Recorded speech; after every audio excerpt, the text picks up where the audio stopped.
భారత మాజీ క్రికెట్ ఆటగాడు 2011 ప్రపంచ కప్ హీరో యువరాజ్ సింగ్ వచ్చే లోక్సభ ఎన్నికలకు ముందు భారతీయ జనతా పార్టీలో చేరుతున్నారా? పంజాబ్లోని గురుదాస్పూర్ లోక్సభ స్థానం నుంచి పోటీ చేసే అవకాశం ఉందనే వార్తలు సోషల్ మీడియాలో వైరల్ అవుతున్నాయి. అయితే ప్రస్తుతం గురుదాస్పూర్ నుంచి బీజేపీకి చెందిన బాలీవుడ్ నటుడు సన్నీ డియోల్ ఎంపీగా ప్రాతినిధ్యం వహిస్తున్నారు.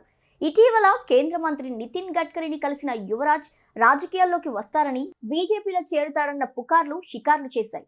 శుక్రవారం నాడు న్యూఢిల్లీలో యువరాజ్ అతని తల్లి షబ్నమ్ సింగ్ కలుసుకున్నారు. వారి సమావేశానికి సంబంధించిన వీడియోను సోషల్ మీడియా ద్వారా పంచుకున్నారు కేంద్ర మంత్రి గడ్కరీ. ఇక 2019లో జరిగిన వన్డే ప్రపంచ కప్ కు ముందు అన్ని రకాల క్రికెట్ నుంచి తప్పుకుని రిటైర్మెంట్ తీసుకున్న యువరాజ్ రాజకీయాల్లో చేరాలనే కోరికను ఎప్పుడూ వ్యక్తం చేయలేదు. అయితే యువరాజ్ రాబోయే సార్వత్రిక ఎన్నికల్లో గురుదాస్పూర్ లోక్సభ స్థానం నుండి బరిలోకి దిగుతారని ప్రచారం జోరందుకుంది. సన్నీ డియోల్ తర్వాత నియోజకవర్గంలో బీజేపీ అభ్యర్థిని మారవచ్చని భావిస్తున్నారు. ఇదిలా ఉంటే యువరాజ్ తన మాజీ భారత క్రికెట్ టీం సహచరులు గౌతమ్ గంభీర్, హర్భజన్ సింగ్ ఇప్పటికే రాజకీయాల్లో కొనసాగుతున్నారు. గౌతమ్ గంభీర్ ప్రస్తుతం తూర్పు ఢిల్లీ నియోజకవర్గం నుంచి బీజేపీ ఎంపీ కాగా, హర్భజన్ పంజాబ్ నుంచి ఆప్ ఎంపీగా ఉన్నారు. ఇక మిగిలిన క్రికెటర్ల విషయానికొస్తే మాజీ టీమిండియా కెప్టెన్ మహ్మద్ అజారుద్దీన్, కీర్తి ఆజాద్ వంటి పలువురు గతంలో ఎన్నికల్లో పోటీ చేసి విజయవంతమైన రాజకీయాన్ని ఆస్వాదించారు.